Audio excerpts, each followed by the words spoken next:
What's good, everybody? My name is Alckemy, and today we have another pointless comparison video as we are looking at Falcon versus Faceplant. My consensus is that they are both good. Falcon is really tedious to use for sound design, where Faceplant I find a much easier workflow. If you don't want to watch the rest of the video, the least you can do in that manner for the summary is to like the video, just like that, and subscribe. So, with that being said, we have a giveaway going on. If we hit 100 or more Ether members or above, then I will be giving away a Stencil Morph, and that would be perfect for Faceplant. I don't know if Falcon actually supports MP or not. So regarding that, let's go ahead and actually talk about the big differences between the two and why I personally choose Faceplant and why Falcon could potentially, or like theoretically, is the best synth that you can get your hands on. It just has some shortcomings that hold it back immensely. So if you don't know what Falcon is, actually, if you don't know who I am, my name is Alckemy. Welcome to the channel. I do lots of neuro-based things. But today, with Falcon, we're going to talk about the actual workflow of it because in theory, it has a lot of similarities that Faceplant has. And by nature, the sheer amount of things that you can do with Falcon is pretty insane. The problem with it, though, is that if you take a look just at the interface on its own, with all the tabs and whatnot, it is very difficult to understand between what actually is happening and how to create multiple groups and whatnot. However, just as a quick demo, I pulled up this patch from Subculture, which I actually really enjoy.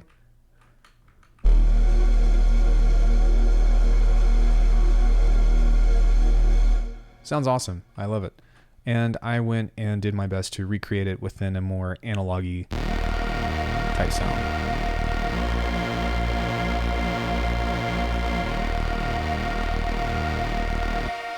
Truth be told, it's actually a pretty simple patch. The hardest part was figuring out what the chord was, but you know, it's nothing to write home about. But yeah, they both sound great. So as far as like a quality perspective, I don't really think there's a fair comparison with that. But let's go ahead and talk about Faceplant let's talk about Falcon first.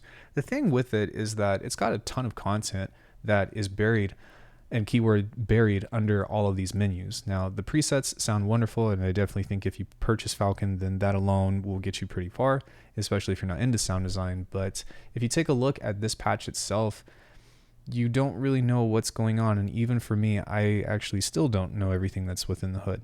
They have a wonderful ability to create these interfaces, just like Contact or so, that you can use in order to help you navigate this stuff. But the problem is that getting under the hood with all this stuff, it's a lot, long story short. And I do know for the most part where I'm at. So for example, if you look over here, there's one program, there's 4 different layers here with a synth layer, 3 synth layers, and a sample layer. But those are all kind of nested within these things here to where the program goes into the layer, goes into a key group, goes into the oscillator or engine or something. And then from there, you can apply effects to a bunch of different places here. So for example, this stuff right here is where your envelope, LFOs, normal stuff goes, right? On top, you can see that your effects are right here with your spark verb, dual delay. If you click over here to your effects tab, you can see what effects are on this one. And if you click over these, it doesn't pull up what is what. I'm sure that there's a way to do that. But then within all that stuff, you've got your mod tab over here that has a bunch of listing things that it looks like I'm not sure if it's a different key or what's going on here, but there's just so much stuff. And I think that this is actually for the interface design, but you can see what I'm saying, right? Just off the bat, the complicated aspect behind what Falcon is supposed to be means that in order for you to get the most out of this, there's an incredibly steep learning curve. It's just factual. It doesn't mean that it's a bad synth, but it means that for somebody that is used to, say, doing sound design in a more, I don't want to say traditional because that wouldn't be the right word, but let's say modern, yeah, like a more modern aspect approach of like Serum or Vital or whatever, and you try to come at Falcon, you're going to be very lost. That being said, if you do take the time to get to know it, there are some really crazy things that you can jump into regarding that. So for example, one other cool thing that you can do is it can run scripts. It also has some really crazy sequencer things that Faceplant does not have. For example, one of my favorite things are like the Euclidean stuff. Let me see where those are. I have to find it, but it would be here. Euclidean drum sequencer, key sequencer, tonal sequencer. You just drag that in and you got all this crazy stuff to mess with, and it becomes really fun in that aspect. And then I think that you can also use like custom sequencers or custom scripts and whatnot in order to run this. It can run a MIDI player within it. It's got a microtuner built into it. There are different creative arpeggiator options that you have that are really neat in this way, to which the only arpeggiator that you have within Faceplant in general is if you use an LFO, to where you kind of have to have a little bit of forethought, which in comparison isn't nearly as bad as this by any means, right? Because like if you go into something like Faceplant and you pull up an LFO and you set this to step mode and you set the grid to say, 16 steps, and then you have basically an octave up and an octave down if you start from 0, which normal at zero crossing would be the root pitch of that. Then you can kind of create stuff with it, but it's very limited by nature, right? That being said, is it worth it to hop into Falcon of the sort as opposed to using maybe Faceplant and something like Bitwig's arpeggiator? That's kind of for you to decide. Some other things that I really like about Falcon are the ideas that, like, the effects, some of them are incredible. For example, Spark Verb is a great one that actually is a standalone version of this, and I absolutely adore the way that it sounds because of how lush it is. And I'm sure that it's a digital reverb by all means, but it just sounds great, and I love the interface of it. And anything that is colorful, happy Pride Month, by the way.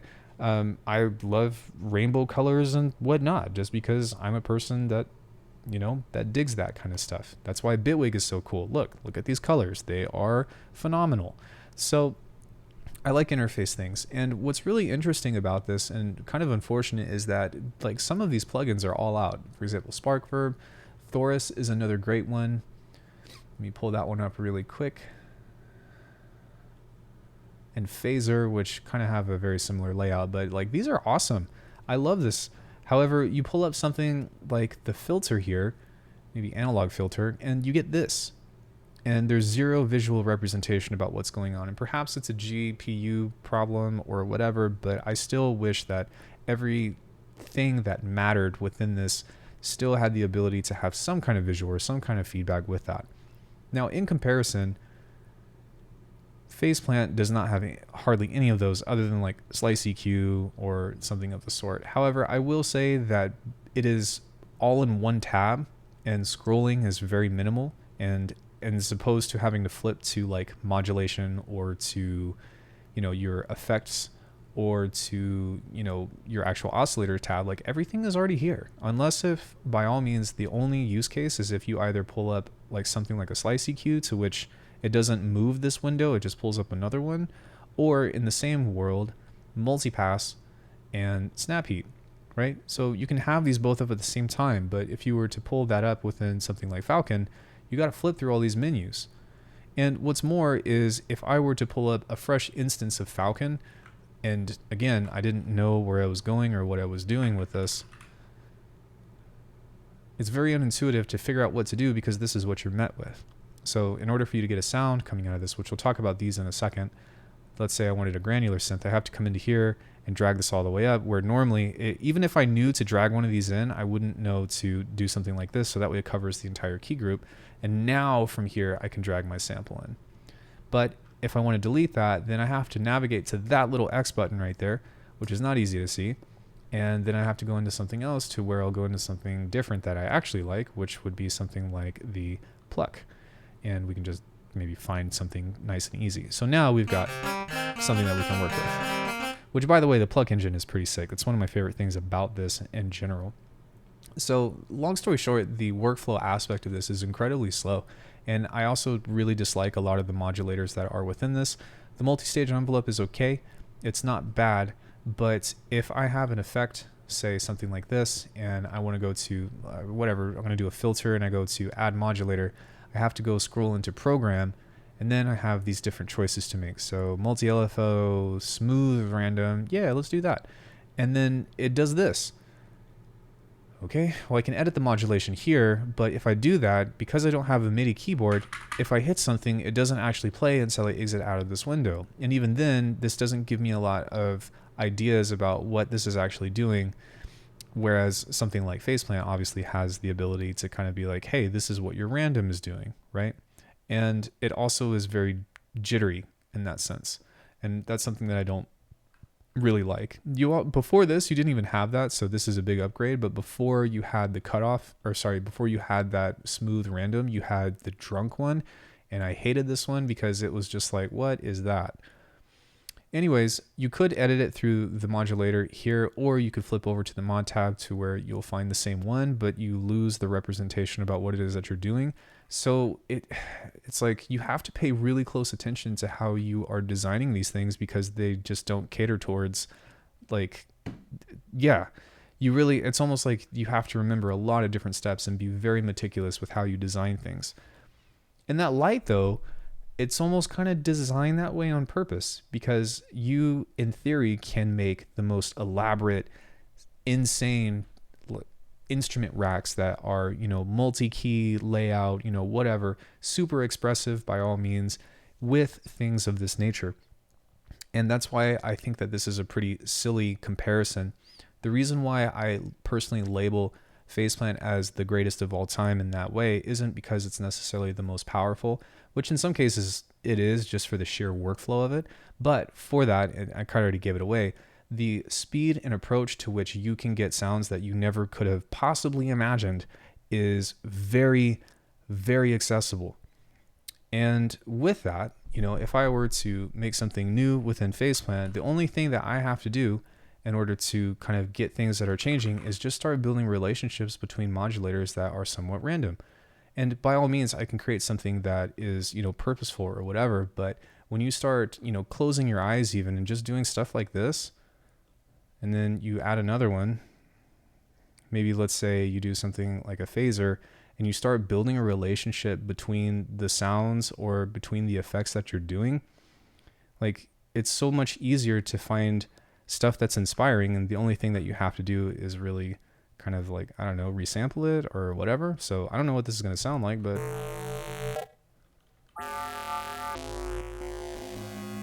okay, sick. Let's do something else to it. And this is also amazing because these teach you how to, because of how accessible these are, they teach you the relationships between these effects that you have. So actually, if you don't know a whole lot about sound design, you can slap a randomizer onto stuff like this and you'll be like, oh, this is what happens when I combine a ring mod with a delay.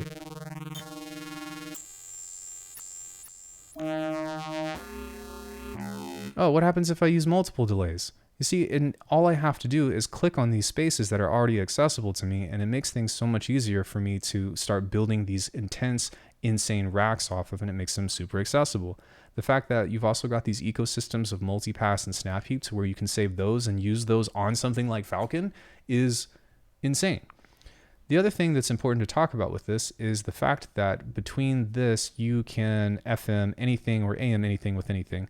Whereas with Falcon, one of the cons is that you can only do a couple of choices when it comes to your FM capabilities. So for one, you've got this FM engine to where if you drag that in, you've got this here, and you've got sine waves and a couple of different options to where you can change the routing, but you've only got sine waves, and also wavetable, which wavetable is cool because you can drag images into here, but again, enable, this is all you got. So you cannot, as far as I know, FM something. Phase distortion, that's kind of cool.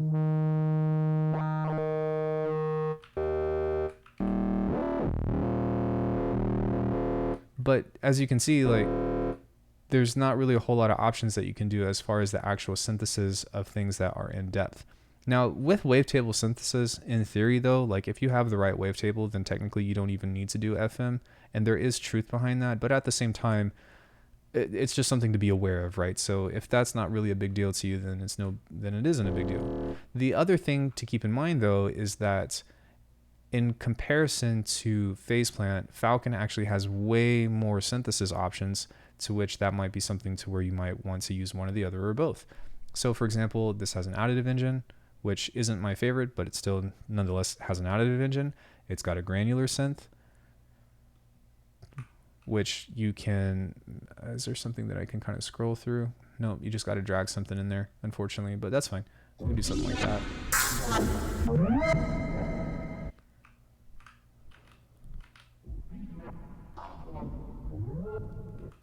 which has a lot of different options and is a great, candidate for doing granular synthesis and stuff. It has these other things that are like ERCAM based samplers. It's got slice mode, it's got stretch stuff, it's got analog, it has analog stack. So if you want to do like a crap ton of analog things on that, you can do that. It's got a drum synth, which is kind of cool. It has the noise oscillator, it's got an organ, and then it has that pluck thing, which we showed in the first place, which is a physical modeling kind of aspect. And it's not perfect, but I do like it a lot, actually. Now, within that, though, you can see that while this does have a lot of like other different options, these two are very different by nature for the sheer fact that the workflow approach is meant to be very different in nature. I can, in theory, build stuff with this and this that get very similar results. The thing with though, objectively, and I'm sure that people are going to argue with me in the comments, Faceplant is way faster. It just is. As far as building a wavetable, as far as doing crazy FM, as far as getting insane with modulation, that is what Faceplant is about. It's about stacking effects, it's about stacking modulation, and about doing insane routing. Whereas with Falcon, it's about stacking instruments or about building an expressive instrument, building almost like, forgive me for this, but building like a contact instrument that takes more time and like care and stuff, because you're also building the interface with it or doing things of that nature that are really, how do you say, things that you would spend a lot of money to purchase inside of Falcon, long story short. And for people that just like to make sounds and all that, I don't think that this is the most efficient approach to that. But I like Falcon. I just don't like using Falcon. And some things that I hope that they would improve on is just like streamline the process. With all these key groups and layers and programs and stuff that you have, like it makes frequency splitting a pain in the ass. And if I want a frequency split within Faceplant, I just pull up multipass and then boom, it's ready to go. And I can start doing my individual bass processing and stuff. I have already done this with Falcon. I have a video on it that you can do it in a few different ways by either creating like a low pass layer, a middle layer, and then a top layer, or you can also do auxiliary sends, or there's a couple of other ways that you can do that stuff. But man, it's just so it's so much work. It's so much work. I want to like Falcon a lot as far as a means of like having a go-to tool in order to do these things, but even though this has everything that you need to make the most insane sounds or whatever, the labor that you have to go through it is just not worth it when there are way better options for me. So typically, or actually, if you're on a budget and your price is actually less than like the Kilohearts Ultimate Bundle, then with Falcon, you can actually have access to just about everything that I just showed you for like what, $350? Whereas with Faceplant, it is a higher premium, but it comes at the opposite idea, which is much easier for you to, have access to making cool sounds and stuff. So I know that I didn't go into every single difference about what this does and what that does, and I hope that you didn't really expect that. It's more of just like, here are my thoughts on Falcon versus Faceplant, and here's some good things about it, here's some bad things about it, and here is a little bit of information in order for you to make an informed decision based off of what your needs are. So, friends, I ask you, what is your preference? What do you choose to do? And tell me something about Faceplant or about Falcon that I either didn't cover in the video or just something that you absolutely love. Because by all means, I am not admitting that I know everything about Falcon. I know enough to know that I don't like using it over Faceplant. So with that, be sure to like and subscribe, everybody. Thank you so much for your time, and I will see you all in the next one, which will be probably after I get home from the Circus of Life Festival. I'm playing my first DJ set. Gambate. See you guys in the next one.